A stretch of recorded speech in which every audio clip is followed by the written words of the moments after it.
আজ আমরা দ্বাদশ শ্রেণীর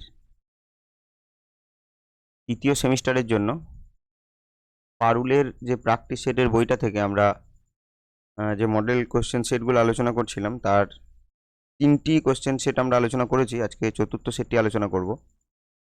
আজকের এখানে প্রথম প্রশ্ন যেটা রয়েছে, উভলিঙ্গ ফুলের, তাহলে একটা ফুল যেটা উভলিঙ্গ,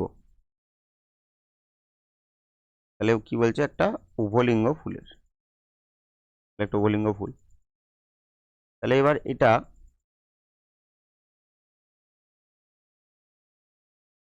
তাহলে এখানে কি বলছে যে একটা উভলিঙ্গ ফুল আর তার গর্ভকেশরের তুলনায় পুংকেশর আগে পরিণত হয়ে যাচ্ছে।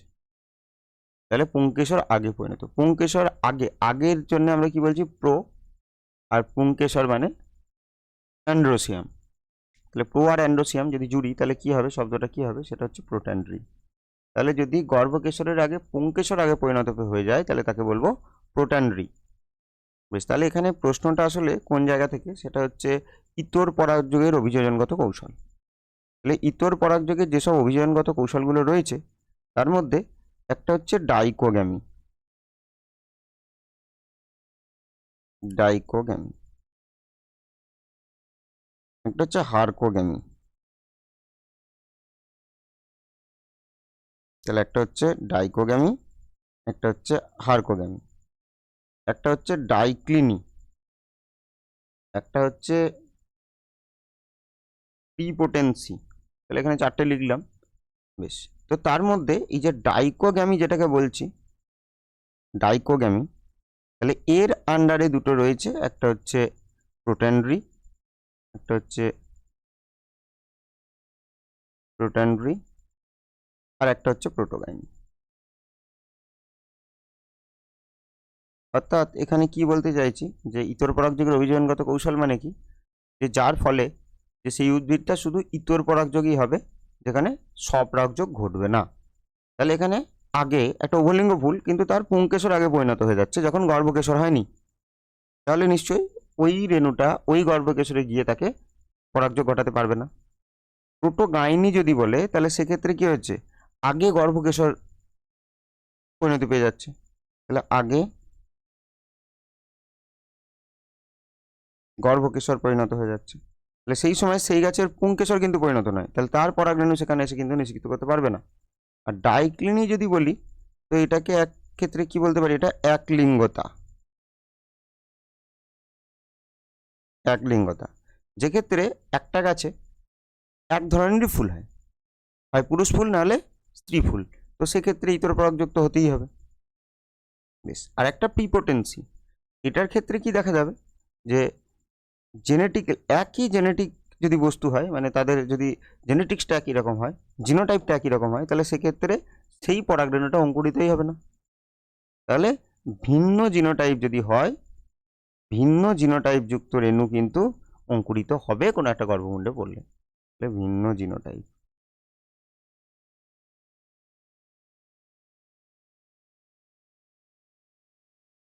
ফুলের রেণু অঙ্কুরিত হবে, অঙ্কুরিত হয়। কিন্তু যদি একই জিনোটাইপ যুক্ত ফুলের পরাগরেণু সেখানে পড়ে তাহলে সেখানে অঙ্কুরিত হবে না। তাহলে সেই ঘটনাটাকে বলবো প্রিপোটেন্সি।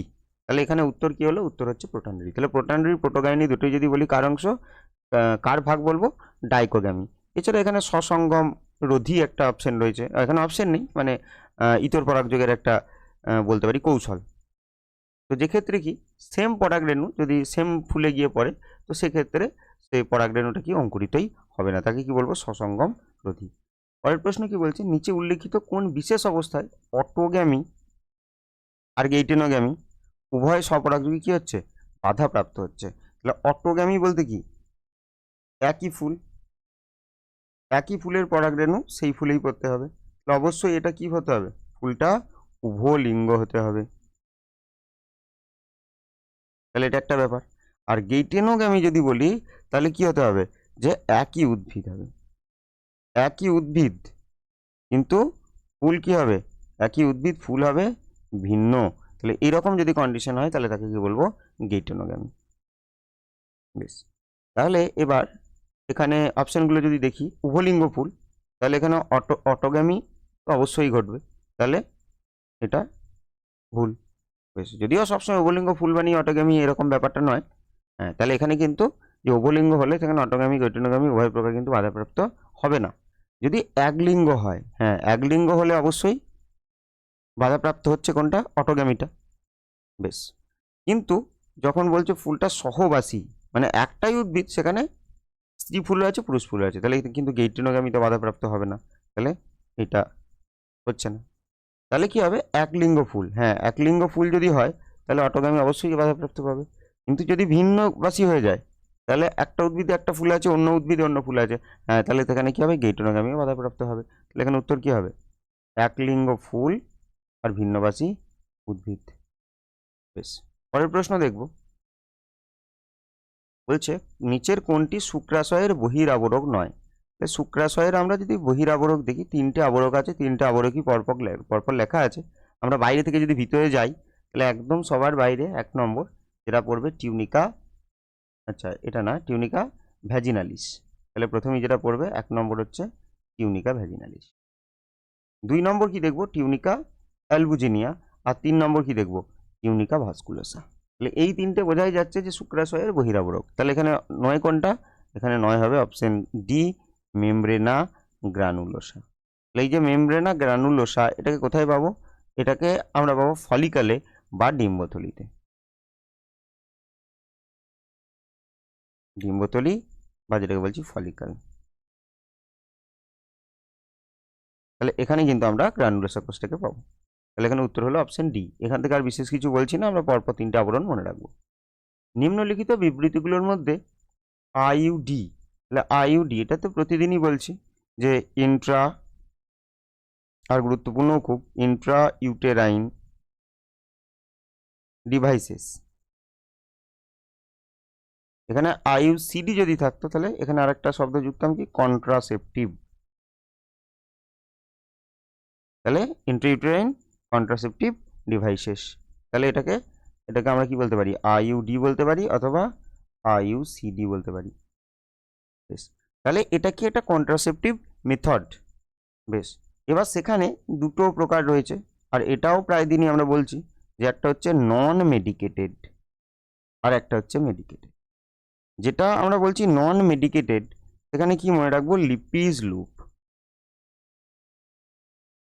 তাহলে লিপিজ লুপ, তাহলে এটা নন মেডিকেটেড। আর যদি মেডিকেটেড হয় তাহলে এটাকে আমরা দুই রকম ভাবে মনে রাখবো। একটা হচ্ছে কপার নিঃসরণকারী, তাহলে কপার নিঃসরণকারী কি হবে, কপার টি CU7 আর মাল্টিলোড 375। আর যদি বলি হরমোন নিঃসরণকারী, তাহলে কি বলবো, LNG20 লেভোনর্জেস্ট্রল 20, বা এটাকে প্রোজেস্টেরনও বলতে পারি, যেখানে প্রোজেস্টেরন হরমোন থাকে। বেশ, তাহলে এখানে কি বলছে যে সব থেকে ভালোভাবে প্রকাশ করে, মানে কোন কাজটা, তাহলে কোনটা ভালোভাবে প্রকাশ করে। একটা বলছে দীর্ঘ সময় ব্যবহারে সংক্রমণের সম্ভাবনা থাকে না, এটা তো ভুল। কারণ কি বলছে, সম্ভাবনা থাকে না, কিন্তু আসলে দীর্ঘ সময় যদি ব্যবহার করা হয় আইডি, তাহলে সেখানে কিন্তু সংক্রমণের সম্ভাবনা থাকে। 2 নম্বর অপশন বি বলছে কি, নিষিক্ত ডিম্বাণুকে জরায়ুগাত্রে রোপণে বাধা দেয়। হ্যাঁ, তাহলে নিষিক্ত যে ডিম্বাণু তো নিষিক্ত হলো, তাকে জরায়ুগাত্রে রোপণে বাধা দান করে, এটা একদম সঠিক উত্তর। বেশ, এবার বাকি অপশনগুলো যদি দেখি, শুক্রাণুর বিচলনে সহায়তা করে না, শুক্রাণুর বিচলনে বাধা দেয়। তাহলে এটা কিন্তু আমরা মনে রাখবো, আইইউডি কিন্তু শুক্রাণুর গতিশীলতা হ্রাস করে। আর কি বলছে, একটোপিক গর্ভধারণ রোধ করে না, রোধ করে না। যদি আইইউডি ব্যবহার করা হয় অনেক ক্ষেত্রে দেখা যায় সেখানে কি একটোপিক প্রেগনেন্সি আসছে। এবার আইইউডিতে আমরা যেটাকে খুঁজবো, যদি বলে আইইউডির কাজ কি, তাহলে একটা আমরা বলবো এখানে এটা যেটা রয়েছে শুক্রাণুর বিচলনে সহায়তা করে, এটা না হয়ে কি বলবো, শুক্রাণুর গতিশীলতায় বাধা দেয়। আর কি বলবো, ফ্যাগোসাইটোসিস পদ্ধতিতে শুক্রাণুকে ধ্বংস করে। আর কি এই যে বি অপশনটা যেটা উত্তর হলো, যে নিষিক্ত ডিম্বাণুকে জরায়ুগাত্রে রোপণে বাধা দান করে। তাহলে এখানে অপশন বি। পরের প্রশ্ন, কত সালে ভারতবর্ষ বিশ্বের কততম দেশ হিসাবে জনসংখ্যা নিয়ন্ত্রণের উদ্দেশ্যে পরিবার পরিকল্পনা, যেটাকে কি বলে ফ্যামিলি প্ল্যানিং, এই কর্মসূচি আরম্ভ করে। তাহলে ভারত একদম প্রথম দেশ হিসাবে, বিশ্বের প্রথম দেশ। তাহলে বিশ্বের প্রথম দেশ হচ্ছে ভারত, যেটা 1951 সালে 1951 সালে কি নিয়ে আসে? পরিবার পরিকল্পনা, এবং যার প্রতীক ছিল উল্টানো ত্রিভুজ।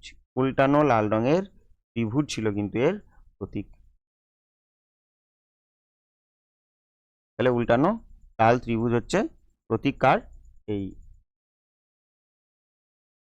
পরিবার পরিকল্পনার। বেশ, তাহলে এখানে উত্তর কি হলো? 1951 আর প্রথম। এখানে কোন অপশনটা রয়েছে? প্রথম অপশনই রয়েছে 1951 আর প্রথম।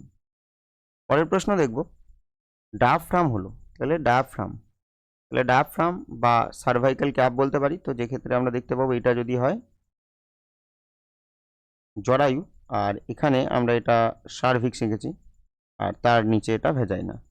বেশ, তাহলে এবার এখানে ফ্যালোপিয়ান টিউব থাকবে, এখানেও ফ্যালোপিয়ান টিউব থাকবে, এখানে অ্যাম্পুলা, আর এখানে থাকবে ইস্থমাস, ইস্থমাস বলছি, ইনফান্ডিবুলাম, আর তার সাথে ফিমরি। ইস্থমাস তো এইটা, এই অংশটাকে বলবো ইস্থমাস।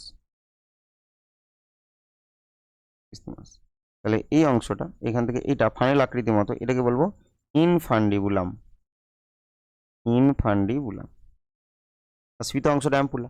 বেশ, এবার এখানে কি বলছে যে ডায়াফ্রাম, এই যে জায়গায় সার্ভিক্সটা যেটা রয়েছে, তাহলে এই জায়গায় একটা টুপির মতো অংশ, এটা রাবারের তৈরি একটা টুপির মতো অংশ দেওয়া থাকবে, তাহলে সেটাকে কি বলা হবে? ডায়াফ্রাম। তাহলে ডায়াফ্রাম মহিলাদের জন্য নির্মিত জন্ম নিয়ন্ত্রণের এক প্রকার ডিভাইস। আচ্ছা, এই সম্পর্কে প্রদত্ত বিকল্প সঠিক সঠিক সমন্বয়টি নির্বাচন করতে বলছে। তাহলে প্রথম বলছে এটি জরায়ুর মধ্যে স্থাপন করা হয় না, এটা মোটেই জরায়ুর মধ্যে নয়, এখানে দেখলাম কোথায়? সার্ভিক্সে। বেশ, দুই বলছে এটি সার্ভাইকাল অঞ্চলকে আবৃত রাখে। হ্যাঁ, অবশ্যই তাই, দেখা যাচ্ছে সার্ভাইকাল অঞ্চলকে আবৃত রাখছে, এটাকে সার্ভাইকাল ক্যাপও বলে। কি বলে? ডায়াফ্রামকে কি বলবো? Cervical cap.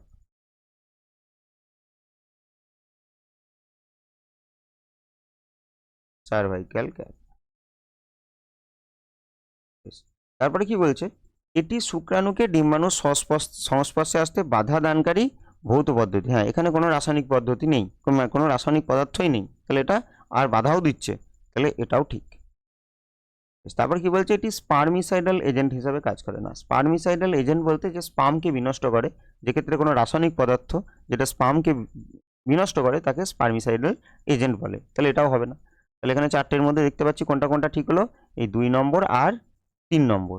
তাহলে এখানে অপশন খুঁজতে হবে 2, 3, তাহলে 2 এবং 3 সঠিক। তাহলে স্পার্মিসাইডাল এজেন্ট যদি হতো তাহলে ওটা কি হতো? তাহলে ওটা একটা কি পদ্ধতি হতো? ওটা একটা রাসায়নিক পদ্ধতি। বেশ, তারপরে বলছে নিচের বিবৃতি দুটি ঠিক ভুল যাচাই করে সঠিক উত্তর নির্বাচন করো। প্রথমে বিবৃতি 1 কি বলছে? যে বায়ুপরাগী এবং জলপরাগী ফুলের রং আকর্ষণীয় হয় না। আকর্ষণীয় বলছে হয় না, কোনটা আকর্ষণীয় হয় না? বায়ুপরাগী আর জলপরাগী। হ্যাঁ, হবে না, কারণ কাউকে আকৃষ্ট করতে হচ্ছে না, আর এদের নেকটার তৈরি করে না। নেকটার, নেকটার বা বলতে পারি বাংলায় যাকে বলবো মকরন্দ। তাহলে মকরন্দ তাদেরই করতে হবে যাদের পরাগযোগের জন্য কোনো পাখির প্রয়োজন হবে। তাহলে সেই পাখি যখন ওই নেকটারের জন্য নেকটারটাকে রিওয়ার্ড হিসাবে নেবে, তাহলে এখানে নেকটারটা কি? নেকটারটা কি? একটা রিওয়ার্ড। তাহলে এই রিওয়ার্ডটার কারণে যে পাখি কিন্তু যাবে সেখানে মকরন্দটা খেতে, এবং সেখান থেকে আবার একটা অন্য ফুলে যাবে, তখন পরাগযোগ ঘটাবে। তাহলে এটা পক্ষী পরাগী যদি হতো তাহলে হতো। তাহলে এখানে বায়ু পরাগী জল পরাগী আকর্ষণীয় হয় না, আর এদের নেকটার তৈরি করে না, এটা কিন্তু ঠিক। 2 নম্বর বলছে পতঙ্গ পরাগী ফুল সেগুলো রঙিন হবে, আকর্ষণীয় হবে, নেকটার থাকবে এবং গন্ধযুক্ত হবে। হ্যাঁ, তাহলে এখানে নেকটারের জন্যে সে সেই ফুলে আসবে, আর সেটাকে যে সেই ফুলটাকে দেখতে পাবে যার জন্য আকৃষ্ট হবে, সেটা হচ্ছে সেটা রঙিন হবে এবং গন্ধযুক্ত হবে। তাহলে এটাও কিন্তু অবশ্যই ঠিক। তাহলে এখানে যদি দেখি যে দুটি বিবৃতিই সঠিক, তাহলে অপশন হবে এ, দুটি বিবৃতি। পরের প্রশ্ন দেখব, এখানে স্তম্ভ মেলাতে বলছে, তাহলে কি আছে? LH surge. তাহলে এলএইচ সার্জ কাকে বলবো? যে একটা দশায় ওভিউলেশনের ঠিক আগে, এর কারণে ওভিউলেশন হয়, দেখা যাবে কি যে লিউটিনাইজিং হরমোন এর পরিমাণ প্রচুর বেড়ে যায় রক্তে, তাকে কি বলে? LH surge. তাহলে এখানে এলএইচ সার্জের মতো অপশন কোথায় রয়েছে? দেখা যাচ্ছে এই যে 4 নম্বর, এলএইচ সার্জের জন্য কি হবে? ওভিউলেশন। 14তম দিনে কিন্তু এলএইচ সার্জ হয়, আর তার ফলে ওভিউলেশন হয়। আর ওভিউলেশন কাকে বলে? ফলিকল থেকে সেকেন্ডারি ওসাইটের নিঃসরণ। বেশ, তারপরে কি বলা হচ্ছে? মাল্টিলোড 375। আজকে আমরা একটু আগেই আলোচনা করলাম মাল্টিলোড 375, যেটা কি একটা মেডিকেটেড একটা আইইউ ডি। তাহলে এবার এখানে খুঁজি যে অপশন কি রয়েছে, যেটা হ্যাঁ কপার নিঃসরণকারী আইইউডি, তাহলে এটা হবে 3 নম্বর। তাহলে মাল্টিলোড 375 হবে কপার নিঃসরণকারী একটা আইইউডি। তারপর আছে এইচপিএল।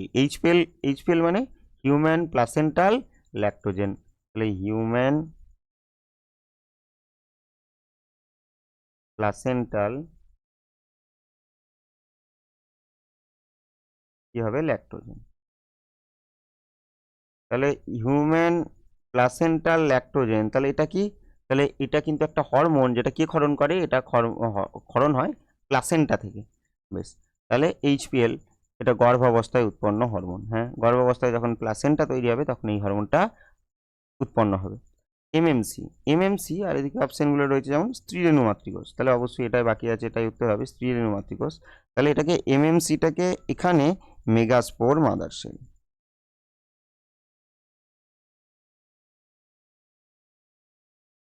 এটাকে মাইক্রোস্পোর মাদার সেলও বলা যায়, কিন্তু সেটা যদি পুংরেণু মাতৃকোষ হতো। যেহেতু এখানে স্ত্রীরেণু মাতৃকোষ বলেছে, তাহলে এখানে এমএমসির ফুল ফর্ম হবে কি মেগাস্পোর মাদার সেল। তাহলে কি হলো 4-3-1-2, 4-3-1-2, 4-3-1-2, হ্যাঁ, তাহলে কি হবে অপশন বি এখানে হবে সঠিক উত্তর। পরেরটা আবার কি দিয়েছে, যে একটা বিবৃতি আর কারণ দিয়েছে। তাহলে বিবৃতি বা অ্যাসারশন কি বলছে, মানব শুক্রাশয়ের শুক্র উৎপাদক নালিকা, শুক্র উৎপাদক নালিকা বলতে সেমিনিফেরাস টিউবিউল। সেমিনিফেরাস টিউবিউল কোথায় থাকে, তাহলে সেমিনিফেরাস টিউবিউল থাকে হচ্ছে লবিউলের মধ্যে। একটা লবিউলের 1 থেকে 3টে বা 2 থেকে 3টে অতিকুণ্ডলীকৃত নালী থাকে, তাকে সেমিনিফেরাস টিউবিউল বলে, যাকে বাংলায় বলে শুক্র উৎপাদক নালিকা। এর যে অন্তর্বর্তী স্ট্রোমা বা ধাত্রে লেডিগের আন্তর্কোষ অবস্থান করে। হ্যাঁ, অবশ্যই এখানে লেডিগের আন্তর্কোষ অবস্থান করবে। আমরা যদি এই সেমিনিফেরাস টিউবিউলকে কাটি, তাহলে এটা ধরে নিচ্ছে একটা সেমিনিফেরাস টিউবিউল ছিল, এটা একটা সেমিনিফেরাস অতিকুণ্ডলীকৃত ছিল, এখানে কেটে দেওয়া হয়েছে। তাহলে এখানে আমরা 3টে দেখতে পাবো, আর এর মাঝখানে এই অঞ্চলটাতে থাকবে কি লেডিগের কোষ। কোন অঞ্চলটা, এটা, তাহলে এখানে থাকবে লেডিগের কোষ। তাহলে এটা তো ঠিক। আর লেডিগের আন্তর্কোষ সার্টোলিক কোষকে পুষ্টি প্রদান করে না। লেডিগের আন্তর্কোষ সার্টোলিক কোষকে পুষ্টি প্রদান করে না। লেডিগের আন্তর্কোষ কি করে, একটা হরমোন ক্ষরণে সাহায্য করে লেডিগের আন্তর্কোষ। কোন হরমোন, টেস্টোস্টেরন।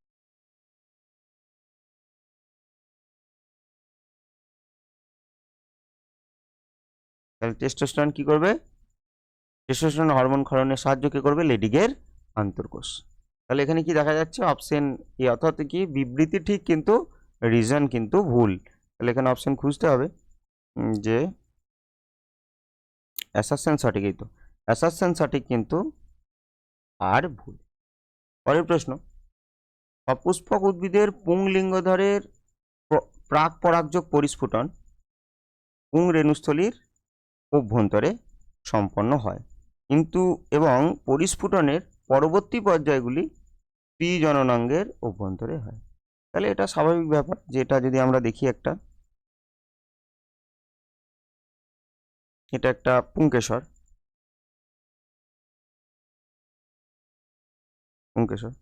পুংকেশরের মধ্যে এটা হচ্ছে অ্যান্থার। তাহলে এটা পুংকেশর আর এটা অ্যান্থার। আর এখানে কি আছে, এখানে আছে পরাগরেণু এই রেণুস্থলীতে। তাহলে যতক্ষণ না এটা গিয়ে কোনো একটা গর্ভমুণ্ডে গিয়ে পড়ছে, তাহলে কোনো একটা গর্ভমুণ্ডে গিয়ে পড়ছে, যতক্ষণ না কোনো একটা গর্ভমুণ্ডে গিয়ে পড়ছে, তো ততক্ষণ তার প্রক্রিয়াগুলো এই রেণুস্থলীর মধ্যেই ঘটে। আর যখন এখানে চলে যায়, এরপরে গিয়ে সব এর মধ্যে গিয়ে পরবর্তী প্রক্রিয়াটা ঘটবে। এটা তো অবশ্যই ঠিক। তাহলে নিষেক, এই যে প্রাক পরাগযোগ, নিষেক নয় পরাগযোগ, পরাগযোগের আগে কোথায় হবে, পুংরেণুস্থলীর অভ্যন্তরে। আর পরাগযোগের কোথায় হবে, স্ত্রী জননাঙ্গের অভ্যন্তরে। তাহলে এটাই স্ত্রী জননাঙ্গ, ওভারি, এই ওভারির মধ্যে এখানে হবে। তাহলে এটা কিন্তু অবশ্যই প্রথম যেটা বলেছে সেটা সঠিক। দ্বিতীয়টাকে বলছে স্ত্রীলিঙ্গধরের পরিস্ফুটনের সময় সকল পর্যায়ে রেণুস্থলীর অভ্যন্তরে হয়। হ্যাঁ, আর স্ত্রীলিঙ্গধর যা পরিবর্তন আগে পরে যাই বলবো, সব কিন্তু স্ত্রী রেণুস্থলীর অভ্যন্তরে সম্পন্ন হয়, এটাও ঠিক। কিন্তু এটা কোনো দুটোর মধ্যে কিন্তু কোনো সম্পর্ক নেই। তাহলে এ এবং আর উভয়ই সঠিক, কিন্তু আর এর সঠিক ব্যাখ্যা নয়। তাহলে এবার পরের প্রশ্ন দেখবো। এবার পরের প্রশ্নে কি রয়েছে, পরের প্রশ্নে কতগুলো ছবি রয়েছে। তাহলে ছবিতে প্রথমেই এটাকে বলবো ডায়াফ্রাম বা সার্ভাইকাল ক্যাপ। দেখি বুঝতে পারছি, তাহলে এটা ডায়াফ্রাম। ডায়াফ্রাম এরপরে কি রয়েছে, এটা কপারটি। এটাও মনে হয় আগের দিনের প্রশ্নে আমরা পেয়েছিলাম। তাহলে এটাকে বলবো কপার। আর এটা কি, এটা হচ্ছে লিপিজ লুপ। লিপিজ লুপ। তাহলে এবার কি দেখি, আর এটা কি, এটা স্পারমিসাইডাল এজেন্ট। স্পারমিসাইডাল এজেন্ট, তাহলে এটা স্পারমিসাইডাল এজেন্ট। তাহলে এখানে এরকম অপশন কোথায় রয়েছে, প্রথমে ডায়াফ্রাম, তারপরে কপারটি, তারপরে স্পারমিসাইড, তারপরে লিপিজ। না, এই শেষটা গোলমাল করে দিই। লিপিজ লুপ না, নয়। তারপর কি বলছে, ডায়াফ্রাম স্পারমিসাইড, না স্পারমিসাইড নয়। তাহলে এটা হচ্ছে না, তাহলে তো একদম অবশ্যই উত্তর হবে অপশন পি হচ্ছে ডায়াফ্রাম, কি হচ্ছে কপারটি, আর হচ্ছে লিপিজ লুপ, আর এস হচ্ছে স্পারমিসাইড বা স্পারমিসাইডাল এজেন্ট। পরের প্রশ্ন, বাইরে থেকে ভিতরের দিকে ফিটাস আর মেমব্রেনের সঠিক পর্যায়ক্রম। এটা বলছে অ্যামনিয়ন, একটা কোরিয়ন, আর একটা অ্যালেন্টয়েস। তাহলে একদম বাইরে যেটাকে পাবো সেটা হচ্ছে কোরিয়ন। তাহলে এটা যদি একটা এন্ডোমেট্রিয়াম হয়, আর এখানে যদি এইভাবে গিয়ে দেখতে পারি এখানে যদি ভ্রূণ আছে, তাহলে এর বাইরে কে থাকবে, অ্যামনিওটিক ফ্লুইড, অ্যামনিয়ন, আর এর বাইরে কি থাকবে, কোরিয়ন। তাহলে সবার প্রথম আমরা এটাকে পাচ্ছি কোরিয়ন, তারপরে কাকে পাবো, অ্যামনিয়ন, আর তারপরে কাকে পাবো, তারপরে পাবো অ্যালেন্টয়েস। এখানে অ্যালেন্টয়েস থাকবে। তাহলে বাইরে থেকে ভিতরের দিকে যদি যাই, তাহলে আমি এখানে যদি নামকরণ করি, তাহলে কি বলছে, কোরিয়নটা ছিল 2 নম্বরে, তাহলে প্রথমে একদম বাইরে পাবো এই 2 নম্বরটা, তারপরে ভিতরে পাবো অ্যামনিয়ন, এটা 1 নম্বরটা, আর একদম ভিতরে পাবো অ্যালেন্টয়েস 3 নম্বরটা। তাহলে কি দাঁড়াচ্ছে, 2 1 3, 1 2 3, 2 1 3। তাহলে অপশন বি 2 1 3। তাহলে প্রথমে পাবো কোরিয়ন, তারপরে অ্যামনিয়ন, তারপরে অ্যালেন্টয়েস। পরবর্তী প্রশ্ন দেখব, ক্যাপসিল্লা বার্সাপস্টরিস উদ্ভিদের উদ্ভিদ প্রজাতির দুটি ভিন্ন আকৃতির ফল দেখতে পাওয়া যায়, একটা হচ্ছে ত্রিভুজাকার, একটা হচ্ছে লাটিমেনাকার। বেশ, তাহলে এর মধ্যে ক্যাপিটাল টি প্রকট, আর স্মল টি এটা হচ্ছে প্রচ্ছন্ন। এটা প্রকট, এটা প্রচ্ছন্ন। এবার বলছে নিচের ছকটি বেশ কয়েকটি ক্রসের ফলাফল দেখানো হয়েছে, সেটা দেখতে বলছে। সবকটি ত্রিভুজাকার, এটা অনুপাত যেগুলো দিচ্ছে সেগুলো আগে দেখে নিই। 1:1 বলতেই আমরা কি জানি, এটা টেস্ট ক্রস, তাহলে এটা টেস্ট ক্রস। আর 3:1 বলতেই আমরা কি জানি, মেন্ডেলের এক সংকর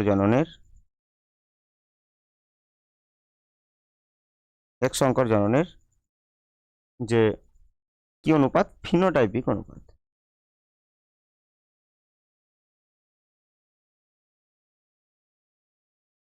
যদিও শুধু ফিনোটাইপিক অনুপাত বললে হবে না, যে কোন জেনারেশনে, এটা F2 জেনারেশন।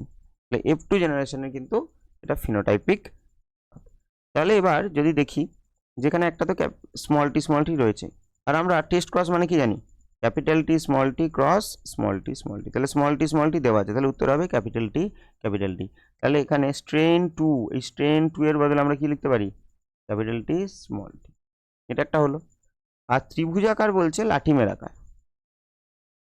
ত্রিভুজাকার ইস্টু লাঠিমের, তাহলে কি হচ্ছে 3:1। 3:1 মানে এক সংকর জনন। তাহলে এখানে strain capital T small tea লিখছে। আমরা জানি যে আমরা F2 জেনারেশন পেতে গেলে কি করি, F1 জেনারেশনের স্বপরাগ। তাহলে F1 জেনারেশন কি ছিল, টি।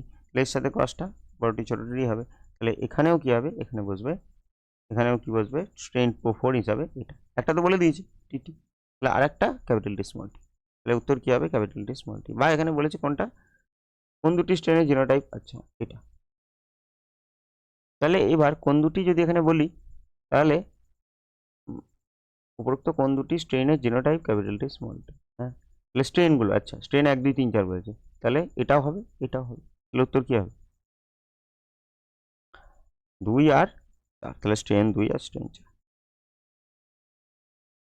এবার বাকি অপশানগুলো যদি দেখতাম আমরা, সবকটি ফুল ত্রিভুজাকার, তাহলে ত্রিভুজাকারটা প্রকট, তাহলে এরকম কন্ডিশন আসবেই না, এটা দিয়ে হবেই না প্রকট।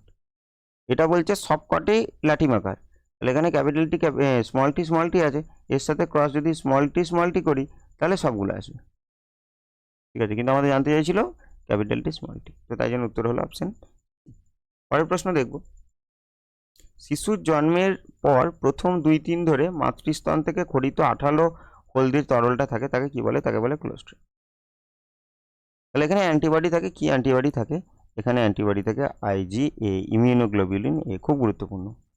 এবার আমরা যদি বলি ম্যাটার্নাল অ্যান্টিবডি, যেটা প্লাসেন্টা ভেদ করতে পারে। কেন ভেদ করতে পারে? কারণ হচ্ছে এটা হচ্ছে সব থেকে ছোট্ট অ্যান্টিবডি। তাহলে সেটা কোনটা? IG, ইমিউনোগ্লোবিউলিন জি। তাহলে ইমিউনোগ্লোবিউলিন জি কিন্তু ম্যাটার্নাল অ্যান্টিবডি নামে পরিচিত। বেশ, তাহলে এখানে আর বিশেষ কিছু বলছি না। পরের প্রশ্ন, নিম্নলিখিত কোন বিকল্পটি ট্রান্সলেশনের জন্য প্রয়োজনীয় উপাদানগুলির সমন্বয়? তাহলে এখানে ট্রান্সলেশনের ক্ষেত্রে যদি আমরা বলি, তাহলে কি কি লাগবে? mRNA লাগবে, tRNA লাগবে, রাইবোজোম লাগবে, অ্যামাইনো অ্যাসিড লাগবে। তাহলে এখানে বি অপশন, mRNA লাগবে, tRNA। mRNA তে বার্তা থাকবে, tRNA স্থানান্তর করবে, রাইবোজোম আছে এটা প্রসেস করবে প্রোটিন তৈরিটা। বেশ, ট্রান্সলেশন মানে প্রোটিন তৈরি আর কি। আর অ্যামাইনো অ্যাসিড তো লাগবেই প্রোটিন তৈরিতে, তো এগুলো লাগবে। তাহলে এখানে যে ট্রান্সলেশনটা লেখা আছে, এই ট্রান্সলেশন মানে কি? ট্রান্সলেশন মানে হচ্ছে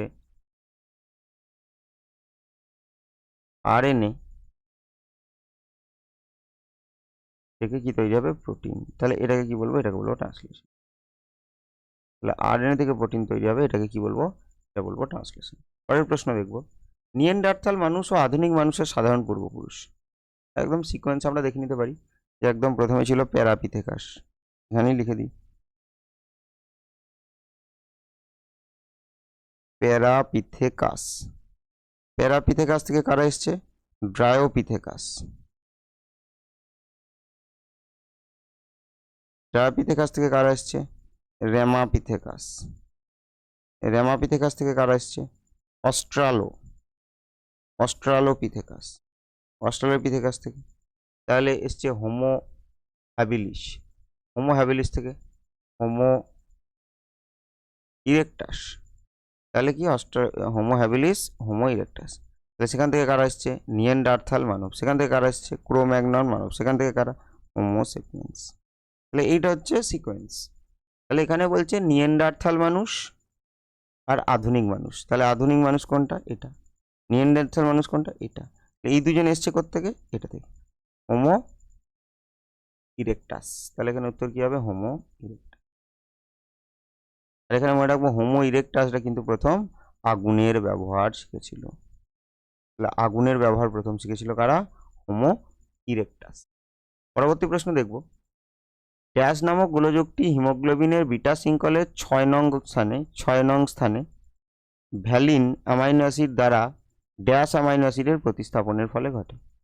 তাহলে ভ্যালিনের পরিবর্তে কোন অ্যামাইনো অ্যাসিডের প্রতিস্থাপন হচ্ছে? এটা তো খুব গুরুত্বপূর্ণ। তাহলে 6 নম্বরে ভ্যালিন চলে আসছে, কার পরিবর্তে?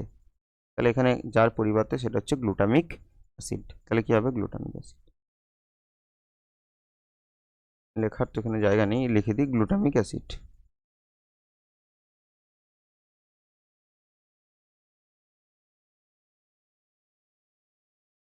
বেশ, তাহলে গ্লুটামিক অ্যাসিড থাকার কথা, তার পরিবর্তে কি চলে এসছে? ভ্যালিন। এবার যদি আমরা গ্লুটামিক অ্যাসিড এর যদি জেনেটিক কোডটা দেখি, তাহলে GAG গ্লুটামিক অ্যাসিড। তাহলে এটার পরিবর্তে চলে আসছে কি? GUG। তাহলে এটা কি? এটা হচ্ছে ভ্যালিন, আর এটা হচ্ছে glutamic acid. Glutamic acid GAG আর ভ্যালিন হচ্ছে GUG। তাহলে এটা 6 নম্বর স্থানে ঘটেছে। তাহলে কি ঘটেছে? ঘটেছে হচ্ছে পয়েন্ট মিউটেশন। তাহলে ড্যাশ নামক গোলযোগটি, তাহলে কি হবে এটা? অবশ্যই যেটা হবে সেটা হচ্ছে কি? Sickle cell anaemia.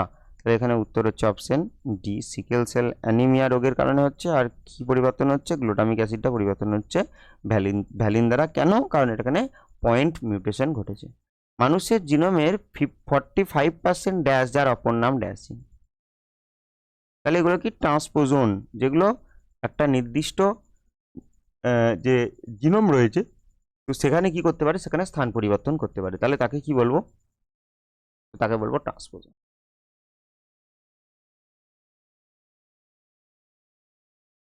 ট্রান্সপোজন, যার অপর নাম, যেহেতু স্থান পরিবর্তন করতে পারে তার জন্য তার নাম জাম্পিং জিন। তাহলে এরকম অপশন কোথায় রয়েছে? এই প্রথমেই রয়েছে ট্রান্সপোজন আর জাম্পিং জিন। পরের প্রশ্ন, ড্যাশ নির্বাচনে প্রাকৃতিক পরিবর্তনের সঙ্গে পপুলেশনের পরিবর্তন একটি নির্দিষ্ট ভিন্নজাতিগোষ্ঠীর সদস্যের অনুকূলে সংগঠিত হয়। তাহলে এরকম কন্ডিশন যদি হয় যে পপুলেশনের পরিবর্তনটা একটা নির্দিষ্ট ফিনোটাইপযুক্ত সদস্যের অনুকূলে, যেমন ইন্ডাস্ট্রিয়াল মেকানিজম, অপশনও তাই রয়েছে এখানে প্রকৃষ্ট উদাহরণ। তাহলে কি যে স্থিতিশীল না, এটা স্থিতিশীল তো নয়, স্থিতিশীল মানে মধ্যমানটা বেশি হচ্ছে না। তা বলছে অভিমুখী, হ্যাঁ একটা নির্দিষ্ট মুখে যাচ্ছে, নির্দিষ্ট দিকে যাচ্ছে, আর এটাকে অবশ্যই ইন্ডাস্ট্রিয়াল মেলানিজমও বলে। তাহলে এখানে উত্তর কী হবে, এটা অভিমুখী নির্বাচন আর অনুকূলে সংগঠিত হয়। এই নির্বাচনের প্রকৃষ্ট উদাহরণ হচ্ছে ইন্ডাস্ট্রিয়াল মেলানিজম, যেখানে কার কথা হবে, বিস্টন বেটুলারিয়া। বিস্টন বেটুলারিয়া কি ছিল, বিস্টন বেটুলারিয়া কিন্তু ছিল গ্রে কালারের, কিন্তু শিল্প বিপ্লবের পর সেটা কিন্তু কি হয়ে আছে, এটা কিন্তু কালো কালারের হয়ে আছে। তাহলে একটা বিশেষ দিকে পরিবর্তন ঘটছে, তাহলে এটা কি বলবো, তাহলে এটা কি বলবো, ইন্ডাস্ট্রিয়াল মেলানিজম, বা পরিবর্তনটাকে কি বলবো, নির্বাচনটাকে কি বলবো, অভিমুখী নির্বাচন। আবার এখানে বলছে ডিএনএ এর মধ্যে থাকা ট্রান্সক্রিপশন এককটি কেবল একটি প্রোমোটার অঞ্চল, একটি সাংগঠনিক জিন, একটি রেগুলেটর অঞ্চল। রেগুলেটর অবশ্যই থাকে না, কোথায়, রেগুলেটর থাকে না কিন্তু ট্রান্সক্রিপশন একক, ট্রান্সক্রিপশন একক কিন্তু থাকে না। তাহলে ট্রান্সক্রিপশন একক যদি আমরা বলি, এটা একটা ট্রান্সক্রিপশন একক, তাহলে এখান থেকে এটাকে বলছি সাংগঠনিক জিন বা স্ট্রাকচারাল জিন। তাহলে এই অংশটা শুরু করবে, অর্থাৎ এখানে পলিমারেজ যুক্ত হবে, তাহলে একে বলবো প্রোমোটার, এটা স্ট্রাকচারাল জিন। আর এটা এখানে শেষ হবে, এটাকে বলবো কি টার্মিনেটর, রেগুলেটর নয়, তাহলে কি হতো, টার্মিনেটর। তাহলে প্রথম যে বিবৃতিটা রয়েছে এটা ভুল। দ্বিতীয়টা বলছে 3' to 5' অভিমুখে থাকা স্ট্র্যান্ড ট্রান্সক্রিপশনের টেমপ্লেট রূপে কাজ করে। হ্যাঁ, যদি রেপ্লিকেশন বলতাম সেখানে দুটোই টেমপ্লেট রূপে কাজ করে, কিন্তু এখানে 3' to 5' যেটা আছে সেটা কিন্তু অবশ্যই টেমপ্লেট রূপে কাজ করে। কারণ হচ্ছে কি, যে একটা আরএনএ বা ডিএনএ যাই তৈরি হয় সেটা 5' to 3' দিকে হবে। 5' to 3' দিকে হলে কার পরিপূরক হিসেবে, কার সামনেরটাতে, 3' to 5', ঠিক উল্টো। তাহলে এটা নিয়ে উত্তর কি হবে, বিবৃতি 2 ঠিক, কিন্তু এক হচ্ছে ভুল। তাহলে কোথায় গেল, বিবৃতি 1 ভুল, কিন্তু বিবৃতি 2 সঠিক।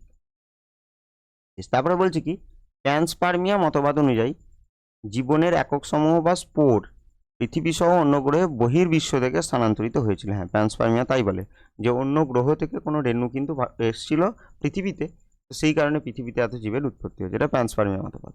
কিন্তু লুইস পাস্তুর প্রমাণ করেন পূর্বে বিদ্যমান জীব থেকেই জীবের সৃষ্টি। হ্যাঁ অবশ্যই, তাহলে পূর্বে বিদ্যমান জীব থেকেই জীবের সৃষ্টি হয়। এখানে যদি দেখি তাহলে বিবৃতি 2টা সঠিক, আচ্ছা দুটোই তো সঠিক, তাহলে বিবৃতি 1 এবং 2 দুটোই সঠিক, তাহলে দুটি বিবৃতি সঠিক। পরের প্রশ্ন দেখব, বলছে কি মটর গাছের বীজপত্রের বর্ণ এবং বীজের আকার। মটর গাছের বীজপত্রের বর্ণ দুটো হয়, একটা হচ্ছে হলুদ আর একটা সবুজ। হলুদটা হচ্ছে প্রকট, আমি এটা টিক চিহ্ন, যেটা টিক চিহ্ন দিলাম সেটা প্রকট। আর বীজের আকার, বীজের আকারের দিকে যদি দেখি, একটা তো বীজপত্রের বর্ণ দেখলাম, বীজের আকার তাহলে একটা কি দেখব, গোল, আর একটা কুঞ্চিত। তাহলে এখানে যে গোল রয়েছে সেটা হচ্ছে প্রকট। তাহলে এবার কি বলতে চেয়েছে, কোন জোটটি সঠিক নয়, বলছে capital Y small Y capital R capital R. এই যে ক্যাপিটাল ওয়াই স্মল ওয়াই মানে এটা কি হয়ে যাবে, এটা হয়ে যাবে হলুদ, আর আর হয়ে যাবে কি, আর হয়ে যাবে গোল।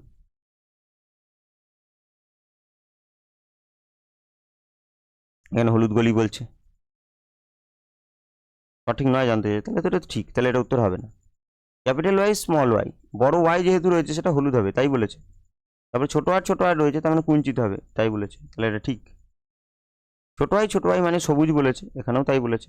আর বড় আর ছোট আর মানে কিন্তু গোল, কিন্তু এখানে কুঞ্চিত বলেছে। গোল কেন, এই যে একটা বড় হাতের আর রয়ে গেছে তার জন্য গোল। তাহলে এখানে কি হবে, option C, small Y capital R small R, এটা হচ্ছে সবুজ আর কুঞ্চিত, এটা কিন্তু ভুল দেওয়া আছে। বেশ, তাহলে এখানে ভুল খুঁজতেই বলেছিল।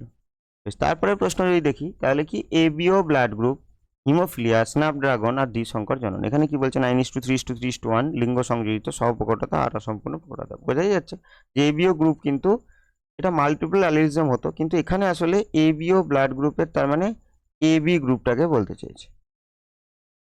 তাহলে সেটা যদি হয় তাহলে সহপ্রকটতা, তাহলে কি হবে অপশন হিমোফিলিয়া। হিমোফিলিয়া যদি বলি তাহলে এটা একটা লিঙ্গ সংযোজিত রোগ, এক্স ক্রোমোজোম ঘটিত।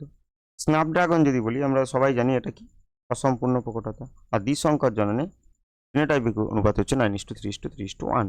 তাহলে কি দাঁড়ালো 3-2-4-1, তাহলে 3-2-4-1 অপশন খুঁজতে হবে, অপশন সি। পরের প্রশ্ন আবার স্তম্ভ মেলাতে দিয়েছি, তাহলে এখানে বিডিএনএ সহায়ক প্রকরণ, ডিএনএ ফিঙ্গারপ্রিন্টিং আর ডিএনএ খণ্ডীভবন। তাহলে এখানে বিডিএনএটা দক্ষিণাবর্ত হয়, তাহলে কি হবে এটা। তারপরে সহায়ক প্রকরণ, তাহলে এখানে সহায়ক প্রকরণ কাকে বলবো, যেই প্রকরণটা সহায়ক হবে তার যোগ্যতমের উদ্বর্তন ঘটবে।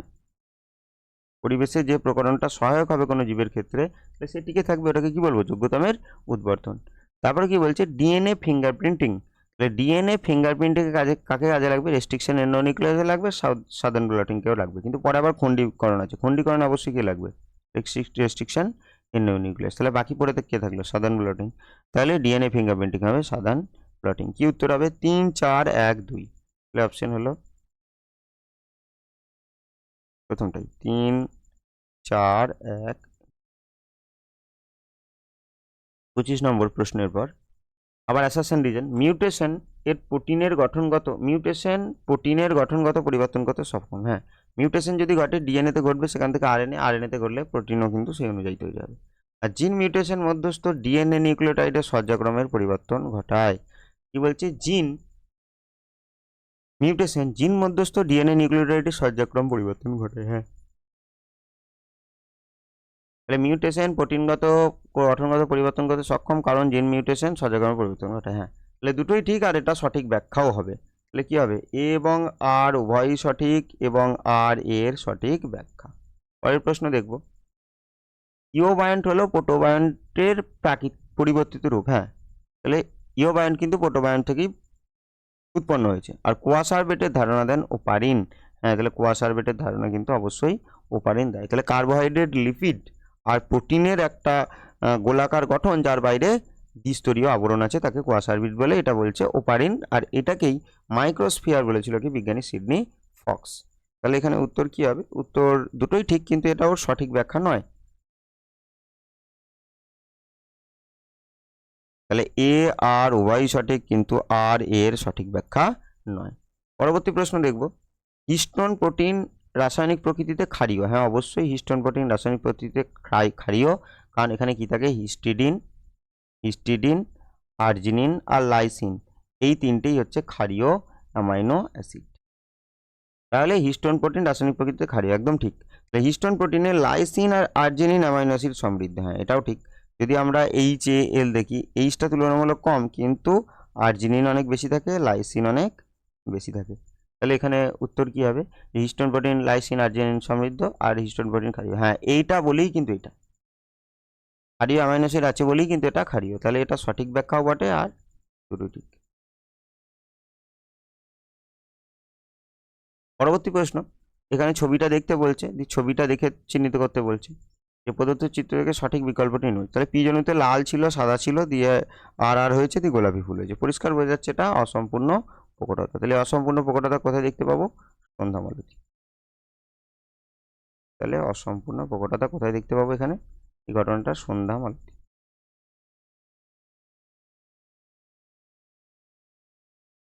এটাকেই আমরা কি বলতে পারি, স্নাপ সন্ধ্যামালতি মিরাবিলিস জালাপা।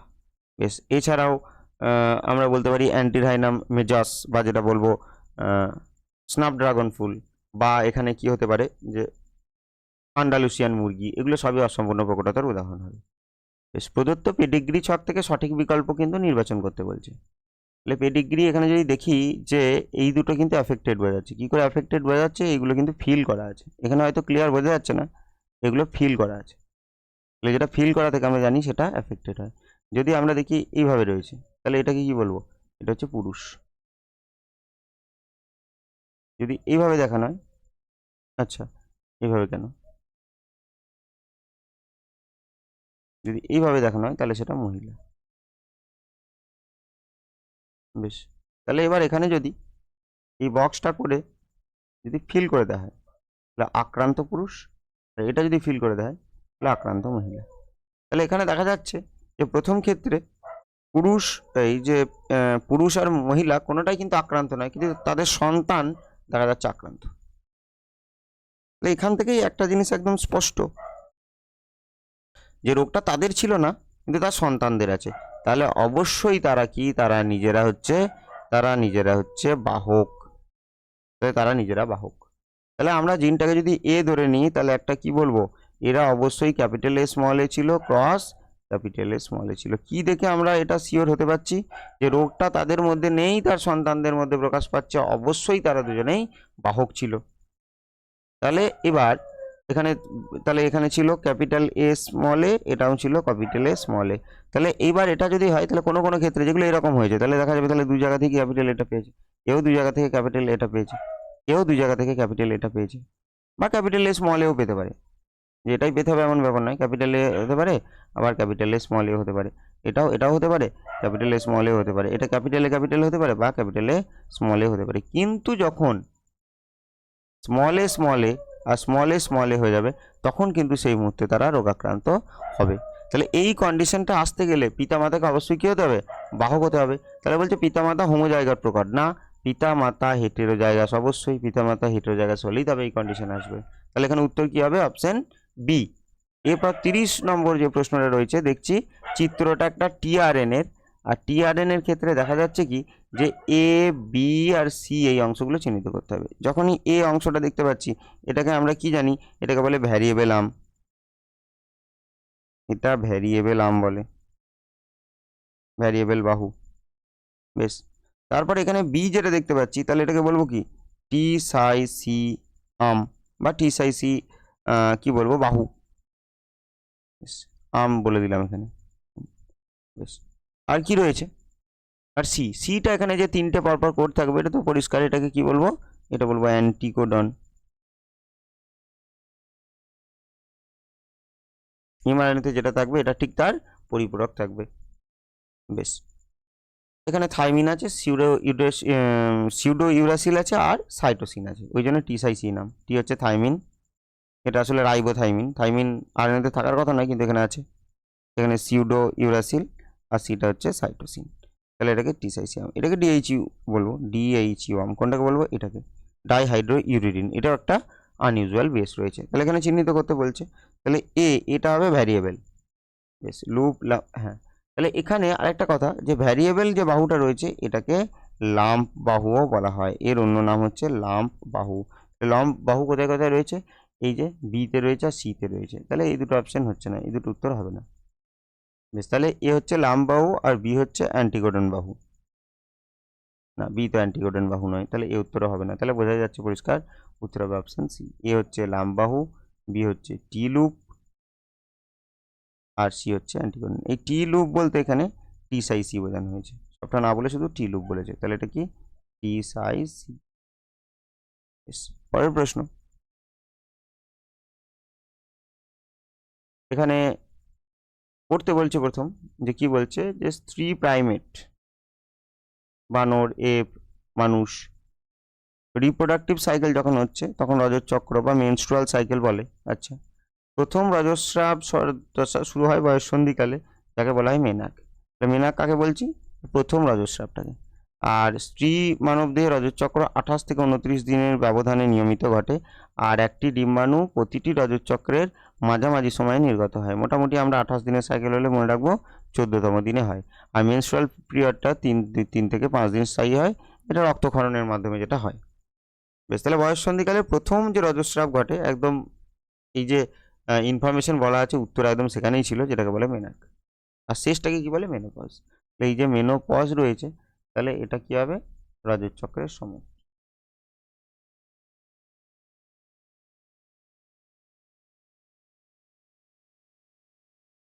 সেটা রজতচক্রের সমাপ্তি, যার তার রজতচক্র হবে না, মোটামুটি 55 বছর বয়সে এটা হচ্ছে। বেশ, তাহলে এবার কি ওভিউলেশন এর সময়কাল।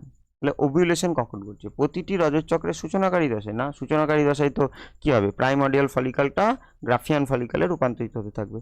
প্রতিটি রজত চক্রের সমাপ্তি সূচক দশায়, না এটাও না, প্রতিটি রজত চক্রের প্রাক সমাপ্তি দশায়, এটাও হবে না, একদম প্রতিটি রজত চক্রের মধ্যবর্তী দশায়, রজত চক্রের মাঝামাঝি দশায় নির্গত হয় হচ্ছে ডিম্বাণু। যদিও ডিম্বাণু না বলে তাকে বলবো কি সেকেন্ডারি উসাইট, তাহলে এটা মধ্যবর্তী দশায়, একদম সরাসরি যেটা লিখে দিয়েছে প্রশ্ন একদম সেখান থেকেই করেছে। তারপর কি বলছে, নিচের বাক্যগুলি পড়ে কোনটি সঠিক? রজস্রাবের অভাব গর্ভাবস্থার ইঙ্গিত হতে পারে। হ্যাঁ, যদি কারো রজস্রাব না হয় তাহলে সেটা গর্ভাবস্থার ইঙ্গিত হতে পারে। হ্যাঁ, রজস্রাব না হওয়া মানেই গর্ভাবস্থা নয়, কিন্তু গর্ভাবস্থার একটা ইঙ্গিত এটা কিন্তু হতে পারে। ফলিকিউলার দশায় এলএইচ আর এসএইচ ধীরে ধীরে বৃদ্ধি পায়। হ্যাঁ, ফলিকিউলার যে দশা রয়েছে তখন এলএইচ এফএসএইচ ধীরে ধীরে বাড়বে, কিন্তু এটা প্রচুর বেড়ে যাবে কখন? যখন ওভিলেশন ঘটবে ঠিক তার আগে, এটাও ঠিক। কর্পাস লিউটিয়াম অস্থায়ী অন্তঃক্ষরা গ্রন্থি হিসাবে কাজ করে। হ্যাঁ, এটা অস্থায়ী অন্তঃক্ষরা গ্রন্থি কর্পাস লিউটিয়াম, যেটা কি ক্ষরণ করে, যেটা ইস্ট্রোজেন প্রজেস্টেরন দুটোই ক্ষরণ করে, মেনলি প্রজেস্টেরন।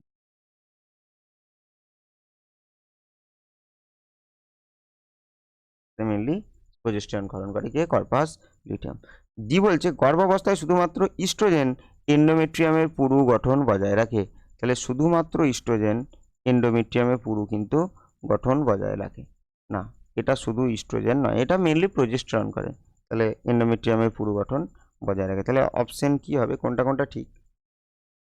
তো ডি ছাড়া সবকটাই ঠিক, ডি, হ্যাঁ ডি ছাড়া সবকটাই ঠিক, কোনটি সঠিক নয় জানতে চেয়েছে। আচ্ছা, তার মানে তো হয়ে গেল, তাহলে উত্তর কি হয়ে যাবে? উত্তর হচ্ছে ডি। তাহলে গর্ভাবস্থায় শুধুমাত্র ইস্ট্রোজেন এন্ডোমেট্রিয়ামের পুরু গঠন বজায় রাখে। বেশ, তারপরে কি বলছে, ডারউইনের প্রাকৃতিক নির্বাচনের প্রতিপাদ্য বিষয়গুলো সঠিক পর্যায়ক্রমে সাজাতে বলছে। একটা বলছে যোগ্যতা মেরুদবর্তন, প্রাকৃতিক নির্বাচন, অস্তিত্বের জন্য সংগ্রাম, অনুকূল প্রকরণ বা প্রজাতি সৃষ্টি। তাহলে সবার প্রথম যেটা হবে সেটা হচ্ছে অস্তিত্বের জন্য সংগ্রাম, 3, অস্তিত্বের জন্য সংগ্রাম। এবার অস্তিত্বের জন্য সংগ্রাম যে করছে তার জন্য কি হবে, কিছুজন জয়ী হবে, তাহলে সেটাকে বলছি 1 যোগ্যতমের উদ্বর্তন। যেগুলো যোগ্যতমের উদ্বর্তন হলো তাকে বলতে পারি আমরা প্রকৃতি তাকে নির্বাচন করছে। 2, আর একদম শেষ হচ্ছে 4, 4টা কি হবে, তাহলে এটা হচ্ছে 4। তাহলে 4-এর ক্ষেত্রে কি দেখা যাচ্ছে, অনুকূল প্রকরণ এবং নতুন প্রজাতির সৃষ্টি। তাহলে এইভাবে কি হবে, নতুন প্রজাতির সৃষ্টি হবে। তাহলে এখানে কি হবে, 3, 1, 2, 4, তাহলে 3, 1, 2, 4, এই তো অপশন হচ্ছে সি, 3, 1, 2, 4। সবার প্রথম কি বলবো, অস্তিত্বের জন্য সংগ্রাম। অস্তিত্বের জন্য সংগ্রাম হলে তার যোগ্যতমের উদ্বর্তন হবে, যে যোগ্য সে নির্বাচিত হবে, যেটাকে প্রাকৃতিক নির্বাচনবাদ বলবো, আর এইভাবে নতুন প্রজাতির সৃষ্টি হবে। এটা ছিল 34 নম্বর প্রশ্ন। এবার লাস্ট, তাহলে ভ্রূণের সাদৃশ্যের ওপর ভিত্তি করে মেরুদণ্ডী প্রাণীগোষ্ঠীর বিবর্তনের সঠিক পর্যায়ক্রম লেখো, নির্বাচন করো। তাহলে মৎস্য, উভচর, পক্ষী। মৎস্য থেকে উভচর এসছে, উভচর থেকে পক্ষী না, উভচর থেকে যেটা এসছে সেটা সরীসৃপ, তাহলে এই অপশন হচ্ছে না। তাহলে কি বলছে, প্রথমে মৎস্য, মৎস্য থেকে সরীসৃপ না, মৎস্য থেকে উভচর এসেছিল, হচ্ছে না। তারপর কি বলছে, সরীসৃপ থেকে পক্ষী থেকে মৎস্য, না হচ্ছে না। তাহলে তো অবশ্যই বোঝা যাচ্ছে অপশন ডি। তাহলে কি, যেখানে মৎস্য থেকে উভচর, উভচর থেকে সরীসৃপ, সরীসৃপ থেকে স্তন্যপায়ী। এখানে কিছু কানেক্টিং লিঙ্ক যদি বলি, মাছ আর উভচরের মধ্যে কানেক্টিং লিঙ্ক, তাহলে সেটাকে কি বলবো, সেটা বলবো শিলাকান্ত। যদি আমরা বলি সরীসৃপ আর উভচর, এর সরীসৃপ আর উভচর যদি বলি, তাহলে এর কানেক্টিং লিঙ্ক হচ্ছে স্ফেনোডন, স্ফেনোডন। আর যদি বলি সরীসৃপ আর পক্ষী, তাহলে এটা বলবো আর্কিওপটেরিক্স, যদিও এটা মিসিং লিঙ্ক, আর্কিওপটেরিক্স, আর্কিওপটেরিক্স। তাহলে আর্কিওপটেরিক্সটা এটা কি, এটা হচ্ছে মিসিং লিঙ্ক, এটা শুধু জীবাশ্মেই পাওয়া যাবে, কিন্তু লিঙ্কটা এখানে তো হচ্ছে না লেখা, একটু সাইড করে লিখে দিই।